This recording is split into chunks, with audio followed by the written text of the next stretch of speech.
This part 2 video contains my advice to leaders in the Caribbean, particularly Jamaica, in the aftermath of Prince William and Kate Middleton's recent trip and concerning reparations for slavery.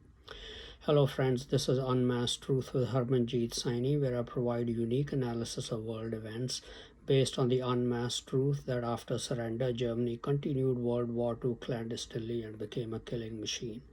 I also provide true news that you will find nowhere else. In part 1 video titled Advice to Leaders in the Caribbean After Prince William's Visit and Reparations for Slavery, I discussed Prince William and his wife Kate Middleton's visit to Belize, Jamaica, and the Bahamas in March 2022, and how they faced protests, demands for an apology, and reparations for nearly 400 years of slavery. These are all former British colonies that are contemplating severing their ties to the British monarchy and become republics like Barbados has done. I discussed how slavery has a long history and virtually every great powers of the past and all peoples have been guilty of slavery. Let's also not forget African nations participated in this abhorrent practice by catching their fellow citizens to be sold as slaves to Europeans. Benin, Ghana, and Libya have so far apologized for their hand in the slavery trade. In the part 1 video, I also described how once the British and American people accepted as nations how abhorrent the practice was, they made it illegal in their nations and empire and ended it. America fought the deadliest war in its history to end slavery, a war in which more Americans died than the two world wars, the Korean and Vietnam wars combined. The anti-slavery campaigners then campaigned to convince other nations such as France to end slavery. Then they used force to stop the trade on the high seas by seizing ships and freeing the slaves. Even today, they continue to persuade nations and peoples to stop practices that are de facto slavery. Then I explained how the calls for reparations began to be made by African Americans and former British colonies in the Caribbean and India. This clamor for reparations started around the mid 1990s when the question of restoring looted Jewish assets by the Germans during World War II was raised and Britain and America joined in the call. That clue tells us who really orchestrated this clamor. The newfound champions of reparations for former slaves and colonies are the Germans. Then I related some of German history with slavery. They were responsible for more brutality in their African colonies than anything in the British colonies or even in America. After World War I, Germany was stripped of its colonies. The world thinks after that the Germans had nothing to do with slavery, but their forced labor and brutality among 15 million Jews, Slavs, prisoners of wars, and others during World War II perfectly fits the definition of the worst form of slavery. Then, about 15 years after the end of World War II, they developed nuclear weapons and intercontinental ballistic missiles in China and the technology to deliver threats electronically directly into the ears of people in the early 1960s. They have exploited that technology to the hilt over the past 60 years, or at least for 40 years after the existence of German masqueraders was fully discovered around 2000 to 2001. With the help of that weapon, they have looted America's wealth, made many white Americans of non German ancestry into economic slaves, with threats forcing them to hand over control of the largest corporations, depriving many of jobs and promotions, and murdered 9 to 10 million of them by cremating 5 to 6 million alive in electric crematoriums alone, and then medically murdering 3 to 4 million more, and forcing an additional 30 to 40 million white babies to be aborted. They continue to prevent people from marrying and have forced many to marry darker people, such as some Italian Americans, or marry interracially and commit untold atrocities against whites. An example being George Floyd and other African American males who were put to death over the past 2 or so years. These men murdered a white adult and a child of non German ancestry and like George Floyd were still committing torture and atrocities against their white girlfriends, quote unquote, who were forced with threats to become their mistresses or their wives in slave like relationships. That is the history of slavery by these champions of former slaves around the world. Their methods to enslave other people still continue to be used around the world in one form or another. It is these newly minted champions of descendants of former slaves who are inciting them in America and former British colonies to clamor for reparations. Now let's see if God had a hand in colonization. Then I will offer some strong advice to the Jamaicans and other Caribbean nations, similar to the advice I've already offered to African Americans in other videos. Now, rather than be carried away by cunningly crafted deceptive arguments by Germans and German masqueraders, let's consider God's perspective on colonization and slavery. There is a very good reason why God had a hand in ending German colonialism. Former German colonies Rwanda and Burundi provide excellent examples. Germans are Satan worshippers and would have imposed their ways of murder and bloodshed and imparted their ways of thinking on the colonies. They did that in Rwanda and Burundi. Then the German masquerader Francois Mitterrand, president of France, interfered in the affairs of the nations. The result were massacres in the tiny nations which surpassed genocide per capita than in any other place on earth. Burundi lost 150,000 to 300,000 of their population in 1972 and around 25,000 each in 1988 and 1993. Rwanda lost about 800,000 of its population in massacres in just 100 days in 1994. In contrast, God allowed colonialism by the British, French, and the Americans because he knew that they would make his truth in the Bible accessible to the colonies and teach it. Proof that God planned it that way is that he had prophesied it in Genesis 49, verse 22, 2,500 years before it took place. The verse states, Joseph is like a grapevine that produces much fruit, a healthy vine watered by a spring, whose branches grow over the wall. Branches growing over the wall means their descendants will spread over the earth beyond their natural borders. That can happen only by colonizing many territories and either settling in them or ruling them. Remember Isaac's blessing to Jacob in Genesis 27, verses 28 to 29. Let people serve you and nations bow down to you. That could happen only through colonization. Americans and the British are the descendants of Joseph's sons Manasseh and Ephraim, respectively. This leaves no doubt that it was God's plan that the British and American peoples colonize much of the world. If God plans something, he always does it for a good purpose in the long run. We find that purpose stated in the initial blessings pronounced on the patriarchs Abraham, Isaac, and Jacob in Genesis 22, verse 18, and Genesis 26, verse 4. And in your seed, meaning descendants, shall all the nations of the earth be blessed, because you have obeyed my voice. This is a dual promise with a spiritual and material component. The material component of Jacob's blessing, that in your seed or descendants shall all the nations of the earth be blessed, means that the British, American, and indeed other Israelite nations as well, which include France, Switzerland, Scandinavian, and Benelux countries, and the Jews, would be the engines of the world's economy in the latter days, meaning our time. Other nations would be blessed through economic links with them. This does not mean that the Israelite nations would be giving money away, though they have done plenty of that in international aid and technology transfer. But the main benefit would come through trade with them.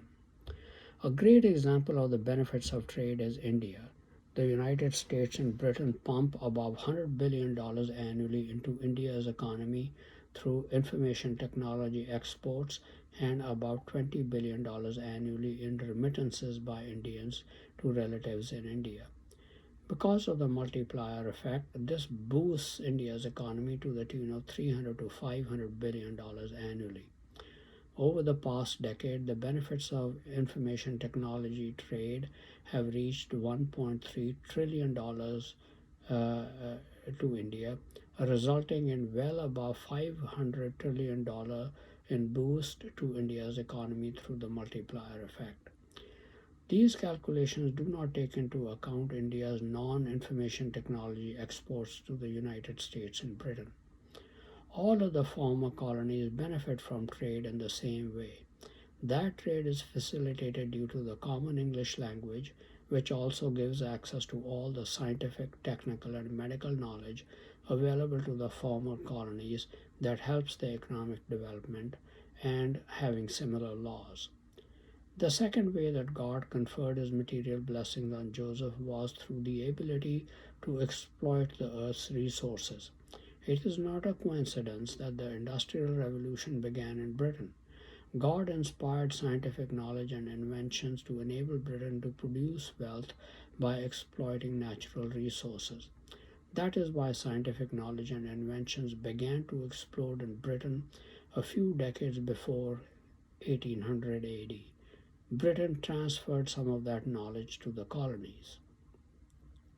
Part of the material blessings conferred on other nations is that colonies would be blessed by the British forcibly rooting out destructive, evil practices committed in the name of religion or otherwise in the cultures of the colonized peoples. A culture in which people captured and sold their own people as slaves or enslaved them for life through demonic practices such as voodooism, literally enslaved them through superstition, and then used medicine, quote unquote, the effects of which were worse than the disease, and practiced sati, such as in India, the practice of the wife immolating herself alive in the funeral pyre of her dead husband, and the caste system in India, where destructive aspects of cultures that were not worth preserving. Destructive cultures could be changed only by forcibly imposing a new culture on them. If the former colonies want to go back to their old cultures, nothing prevents them from doing so. But that does not justify reparations. Now, people don't give up their ways and culture easily, even though there may be a much evil in them. Almost all people from the colonies want to still live or study or have their children study in America and British Commonwealth nations because their own culture and way of life, laws and adherence to them in their own countries are not as good, despite hundreds of years of colonialism. By doing so, they are not repudiating British or American culture, but embracing it, though it first had to be imposed on the colonies. I doubt if any African American would like to have been born in Africa, but the change in culture often has to be brought about by forcing another culture on people. That's what colonialism did for the benefit of the colonies from God's perspective. In the spiritual component, knowledge of the true God has been preserved through Jacob's, whose other name was given by God was Israel. So, knowledge of the true God has been preserved through Jacob's descendants, the Jews, in the Bible. The descendants of Joseph, the British and American people, have made that knowledge available to virtually the entire world by translating the Bible into most of the world's languages and distributing heavily subsidized or free copies throughout the world.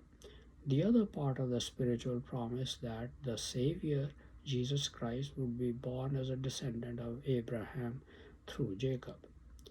Now, God has a plan to offer salvation to all of humanity. Knowledge of that salvation is available only in the Bible. It is not available in the scriptures or teachings of any other religion. Colonization was a way for God to introduce the Bible to much of the world. That was the spiritual benefit God wanted the British and American people to impart to the colonies. Another very important component of these blessings concerns the time they would be conferred. Jacob stated in Genesis 49 that these blessings would be conferred in the latter days. So these blessings were given unconditionally to Abraham after he was willing to sacrifice his son Isaac. but God chose the time at which they would be conferred. In the end time, God allowed human knowledge to explode. He knew that explosion of scientific and technical knowledge would mean that man would develop the capability to annihilate all life on earth. However, God always warns the world if a global catastrophe would strike the earth and provides a way of escape for those who obey his commandments. Noah warned the ancient world of the coming flood. Since no one repented, they all perished in the flood except the 8 souls in the ark with Noah. End time global catastrophes are at our very door, in which much of the world's population will lose their lives. God's church has been warning the world for the past 100 years to repent of their sins. God has also provided a way of escaping these catastrophes alive, which I have detailed in my ebook, The Only Guaranteed Way to Escape End Time Catastrophes, available free on my religion website www.churchofgodmessage.com. To be able to understand the warning, knowledge of God's ways is necessary, which is available only in the Bible. God made the Bible and understanding of it available to much of mankind because of British and American colonialism. That was God's purpose for colonization in the end time. Thus, the descendants of Abraham, Isaac, and Jacob, the British, American, and Jewish people, have fulfilled God's commission to the patriarchs. In your descendants shall all nations of the earth be blessed. Now, people in the Caribbean accuse the British of raping their countries of their resources and building the infrastructure, that is, schools and roads, to do so. It was done for their own benefit, they claim. But what is the truth? The countries they occupy are not their countries. It is land the British conquered. It is still British land that the black citizens occupy. The colonies have paid no compensation to the British for the land they have worked for the past 50 to 60 years since their independence. Now, Caribbean countries make the argument that the British Empire owed its existence to slavery and the whole industrial era in Britain was fueled by slavery. That is a highly exaggerated claim. Slavery provided only a small portion of the primary accumulation of capital. Scientists such as Isaac Newton and James Watt and technological innovations such as the steam engine and textile machinery and other inventors had much more to do with building British wealth than slavery. And remember, if Britain and America had not acted to end slavery, it would be a much bigger institution around the world today. After slavery ended, descendants of former slaves are better off today than their fellow Africans who sold them into slavery. It's also surprising that people clamor for reparations from Britain but not from Portugal, Spain, or the African countries in which inhabitants caught and sold their own compatriots as slaves. The primary reason, of course, is that the call for reparations is German inspired propaganda. Another argument made by the colonies is that the British and Americans have the wealth that was created by the slaves.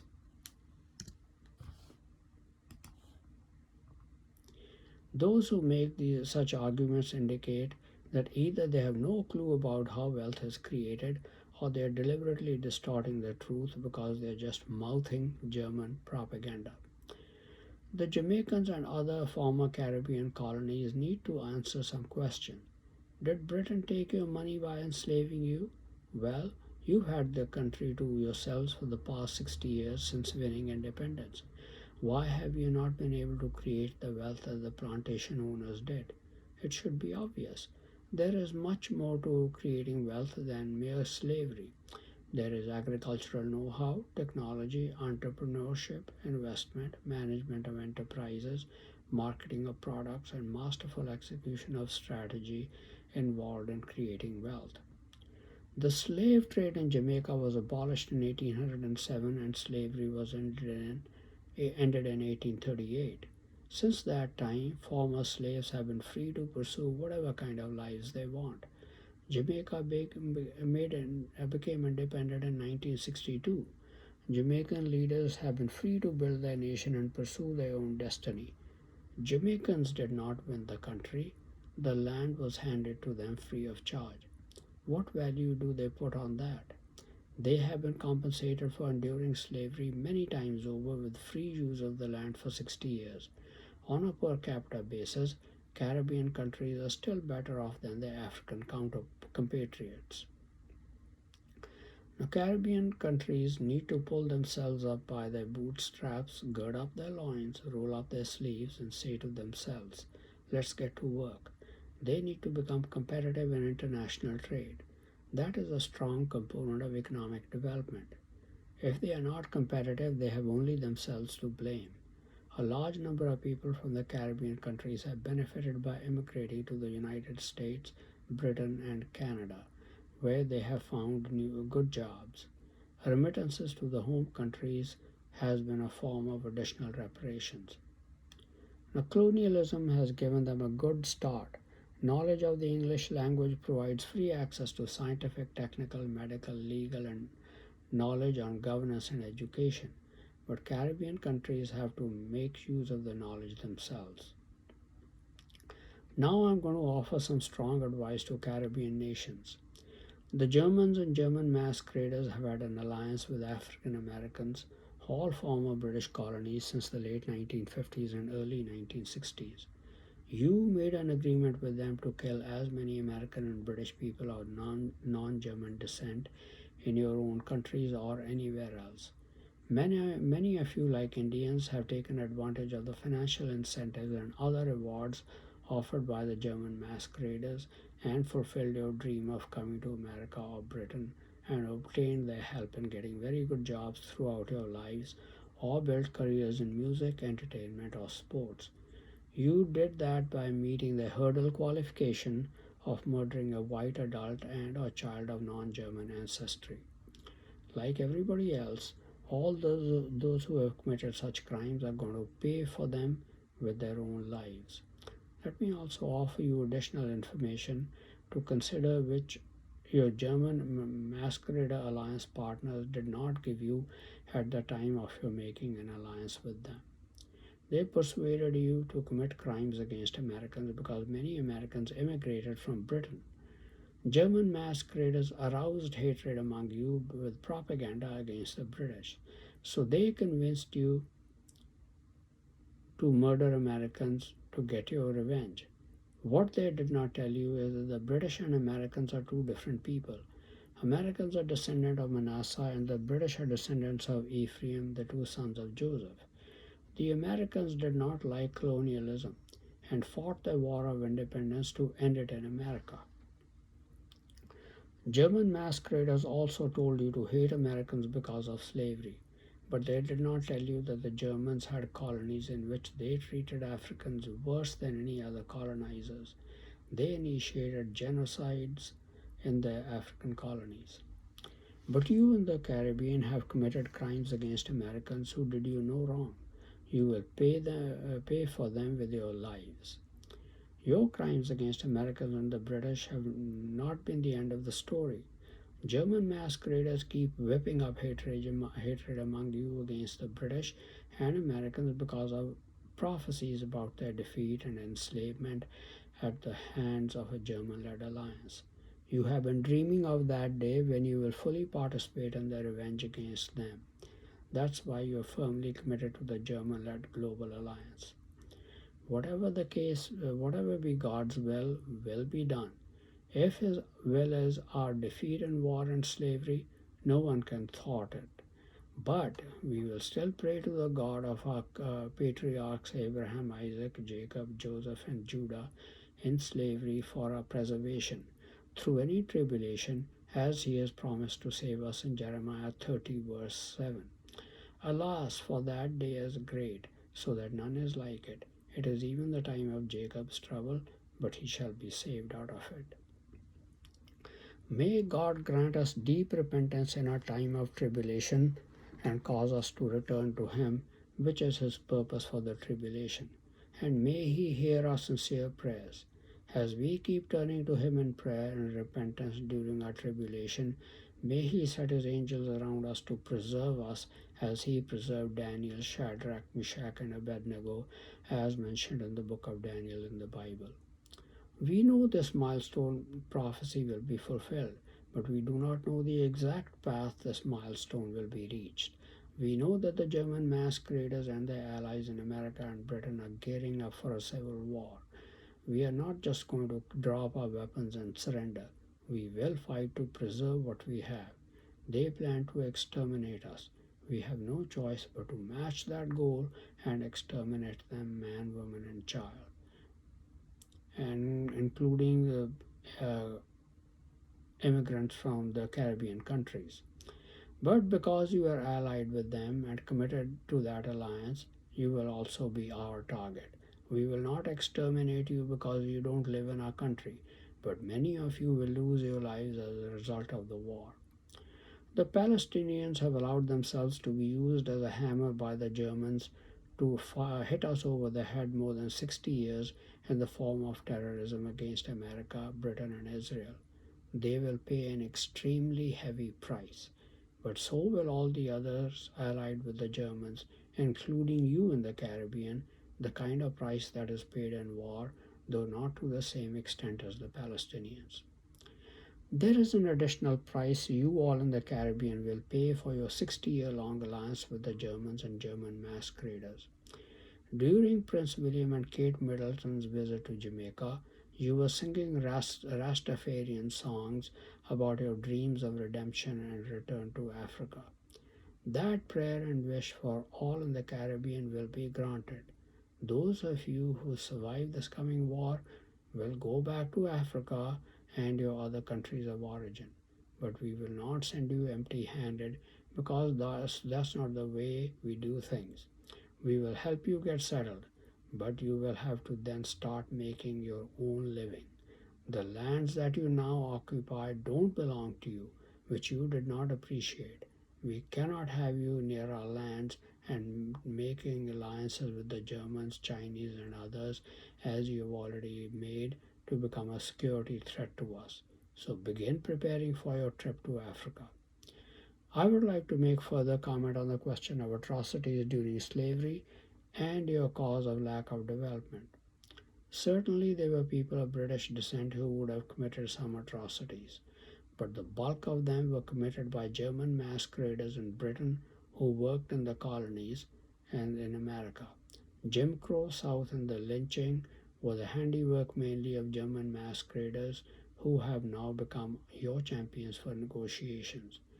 The atrocities committed during colonization were the handiwork chiefly of German masqueraders in Britain. I have documented that abundantly in my book, Britain Does Not Owe Reparations to Its Former Colonies. I don't have the means to send that book free to everyone who requests it, but it is available at Amazon. In the book, I also make a case with statistics about why Britain does not owe reparations. All of you have been brainwashed by German propaganda into believing that colonialism is the cause of your poverty. And that started only in the 1990s when Germany was asked to return the assets of the Jews they had looted during World War II. This German evil has gone from country to country, as the prophet Nahum says in Nahum 3, verse 19. On whom has not your evil passed continually? You too have become victims of this evil, people in the Caribbean. We will deal with all those who have given into this evil and committed crimes against us. Concerning your lack of development, look what Japan and Germany accomplished in mere 25 years after being devastated in the Second World War. They don't blame the United States for keeping them backward. The British gave you the language with access to knowledge, land, and start in the education for your leaders to work with to cause development. Corruption of your leadership and your own efforts and lack of your own efforts are to blame for your lack of development and not colonialism. Colonialism gives you a better start than you would have had if you had been born and raised in Africa. So take responsibility for what you've achieved or not achieved and not lay the blame on others. 60 years or nearly 3 generations is plenty of time to hold yourself accountable. Now, my background is similar to yours, as India is my country of origin, though I have lived in the United States for the past 40 years. I've experienced the same emotions as you about being colonized by the British and have heard the same German propaganda as you. But I did not fall for it, knowing that British rule brought us into the 20th century and gave us a good start for pursuing economic development. But above all, I understood that colonialism was a God ordained institution for some period of time. Coming from a background of Sikhism and Hinduism, I was able to get over my initial prejudice against Christianity after I was introduced to the Bible. I've been very grateful for receiving knowledge of salvation offered by God to all of humanity from the Bible, which has given me great peace of mind. You in the Caribbean have also been offered that precious gift. It's up to you to take advantage of it as I have. That was God's primary purpose for orchestrating colonization by the British and American peoples. You have made an alliance with the Germans, who believe that they are the only ones who have the divine spark in them. They believe that they are divine beings trapped in human flesh and that they only have the potential to live eternally. The rest of humanity is like animals, created merely to serve the German race. So they have no qualms about making use of people for their own ends and have no compulsion about killing them later. Such are the people you are following. Now, I hail from Punjab state in India. We have a saying about people who think they are special, like the Germans do. Even toads think they are going to go to heaven. By the way, this is just a saying. I and my church don't believe that heaven is the reward of the saved. But these toads, that is the Germans, think they are the only ones of all of humanity who are going to heaven, despite all the atrocities and wild deeds they've committed, and the atrocities and the amount of blood they've shed, and violated virtually every law of God. Such are the Germans you have made an alliance with. Leaders and people in the Caribbean, think about what I have said in this message. There are consequences for your actions.